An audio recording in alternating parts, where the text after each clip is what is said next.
Well, I'm going to go over the MIDI up-down top-level lab view application. This generates a MIDI file, and it generates an ascending and descending chromatic scale, and you can pick which of the general MIDI instruments you'd like to hear for those two scales. You can adjust the amount of time that a note is on and off. Any errors that might be associated with generating the file would appear here.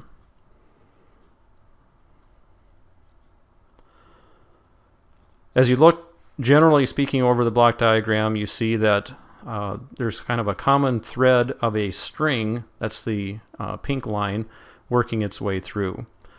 What I'm doing is creating a track on the top for loop, another track on the bottom for loop. Each loop iterates for 128 times, so that's all 128 possible note events. The sub-VIs accept the MIDI message type that you want and generates a pair of a delta time and an event. Notice that these sub-VIs all accept an inbound string and then produce an outbound string, so we're seeing these strings being concatenated together. This is generic, so it accepts both data 1 and data 2. Here I've set this up to 127 for data 2, so that means we're using the maximum velocity.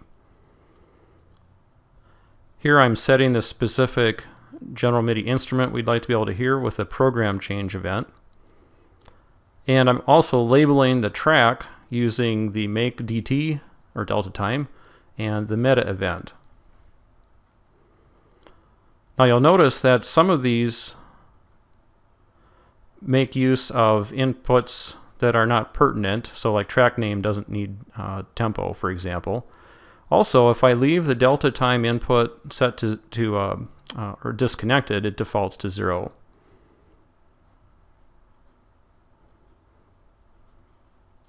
If I connect nothing to the string, then that begins essentially with a null string. And then as we pass that from one sub-VI to the next, we keep building up this string containing our various delta times and events.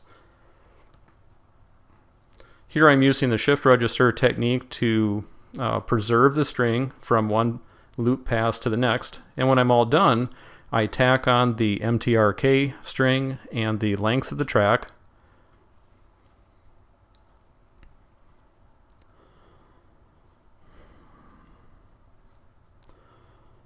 And again, what I was setting the note number using the index. Notice here that I'm making use of the channel input, so that way my instrument can be distinct. So actually the top track is on channel 1, bottom track is on channel 2. The default on these is always channel 1.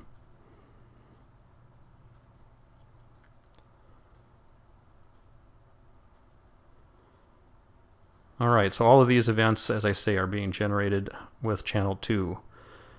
We then take the results of the first track, and since I have a null string coming in, that means that's essentially my first track that I'm building. I accept my delta time event pairs, tack on that track header, and then I use that as an input to the next track. That basically joins the two tracks together. I attach my header where I need to indicate such things as the file type, defaulting to 1, number of tracks, I'm setting that to 2, and I'm going with the default of 120 ticks per quarter note. That's the end of the file itself, and then the put bytes sub-VI actually writes that string out to a file.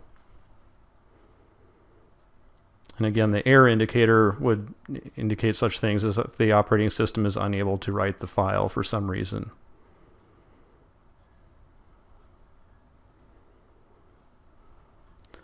Well, let's give this a go. I'll go with my default file name.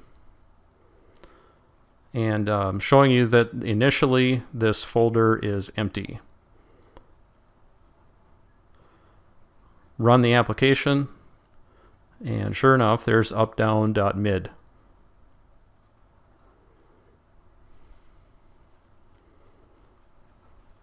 If I run it again, then I get the prompt that says, do I actually want to replace this file? That's a nice feature so you don't accidentally erase something that you've worked on pretty hard.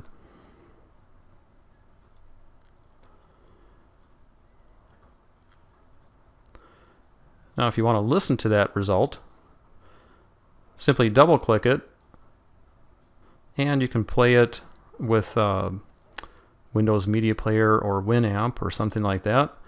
Let's just kind of take a peek inside the file to see what it actually looks like. I'm using the XVI32 hex editor for this purpose, so you can see things like the track label that was going up. It's kind of hard to search through this thing. It's pretty long and mostly just note events. Let me look for the other track here. So we know it begins with MTRK. Alright, so we're kind of midway through the file. There we see going down. Hey, this looks pretty good. Well, try running the application. You can generate your own updown.midi file and try playing it. Again, just double click it to launch your sound player application and see what it sounds like.